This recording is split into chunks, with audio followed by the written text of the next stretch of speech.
जय हिंद। मैं राशि कपूर INN टुडे में आप सभी का स्वागत है। बढ़ेंगे आज की टॉप 9 सुपरफास्ट खबरों के साथ। नासिक के जाकिर हुसैन अस्पताल में बुधवार दोपहर ऑक्सीजन सप्लाई रुकने से 24 मरीजों की जान चली गई।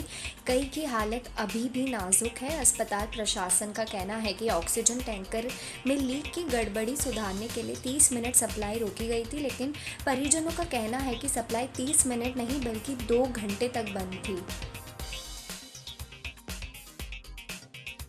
मुंबई समेत पूरे महाराष्ट्र में एक और मरीज ऑक्सीजन की कमी से लगातार दम तोड़ रहे हैं, तो वहीं दूसरी ओर मुंबई के मलाड में रहने वाले शहनवाज शेख लोगों के लिए मसीहा बन गए। ऑक्सीजन मैन के तौर पर फेमस हो चुके शेख एक फ़ोन कॉल पर मरीजों तक ऑक्सीजन पहुंचाने का काम कर रहे हैं। लोगों को दिक्कत ना हो इसलिए उन्होंने एक वॉर रूम भी तैयार किया है। शहनवाज ने लोगों की मदद के लिए कुछ दिनों पहले अपनी 22 लाख रुपए की SUV को भी बेच दिया।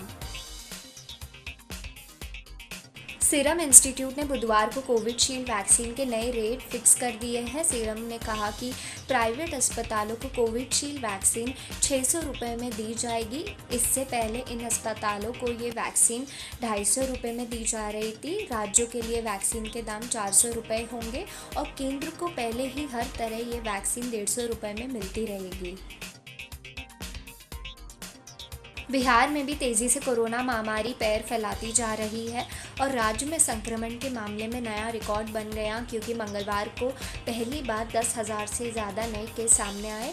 इस बीच पटना एम्स में कोरोना बम फूट गया है। एम्स में 384 डॉक्टर और नर्सिंग स्टाफ कोरोना से संक्रमित हो चुके हैं।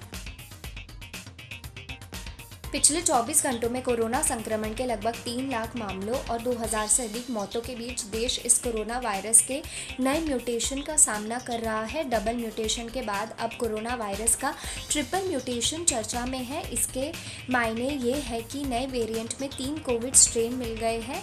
ये ट्रिपल स्ट्रेन देश के कुछ हिस्सों में सामने आया है। माना जा रहा है कि महाराष्ट्र, दिल्ली और पश्चिम बंगाल जैसे राज्यों में ट्रिपल म्यूटेन के मामले आ रहे हैं। वैज्ञानिकों का मानना है कि वैश्विक स्तर पर कोरोना केसों में बढ़ोतरी के पीछे यही नया वेरिएंट है। भारत में कोरोना के मामलों में लगातार हो रहे इजाफे के चलते फ्रांस सरकार ने भारत से फ्रांस पहुंचने वाले लोगों को 10 दिन के लिए क्वारंटीन करने का निर्णय लिया है। समाचार एजेंसी AFP की ओर से ये जानकारी दी गई। कोरोना की लहर को फैलने से रोकने के लिए फ्रांस की ओर से ये फैसला किया गया। देश में कोरोना वायरस के मामले लगातार बढ़ रहे हैं। महाराष्ट्र, दिल्ली समेत कई राज्यों में संक्रमितों की संख्या में हर रोज इजाफा हो रहा है। इस बीच कई राज्यों में ऑक्सीजन की किल्लत की खबरें भी उपचार के साधनों में नाकामी की गवाही दे रही है। दिल्ली के कई अस्पतालों ने ऑक्सीजन की कमी की बात कही। दिल्ली सरकार ने केंद्र से मदद मांगी, जिसके बाद केंद्र सरकार ने रोजाना 480 मैट्रिक टन ऑक्सीजन देने का ऐलान किया।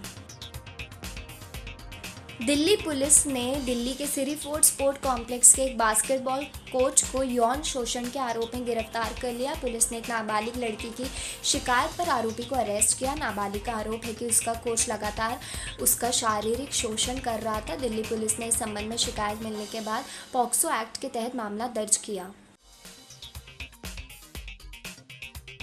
प्रधानमंत्री नरेंद्र मोदी गुरुवार को क्लाइमेट समिट को संबोधित करेंगे। 2 दिन चलने वाले समिट का आयोजन अमेरिकी राष्ट्रपति जो बाइडेन कर रहा है।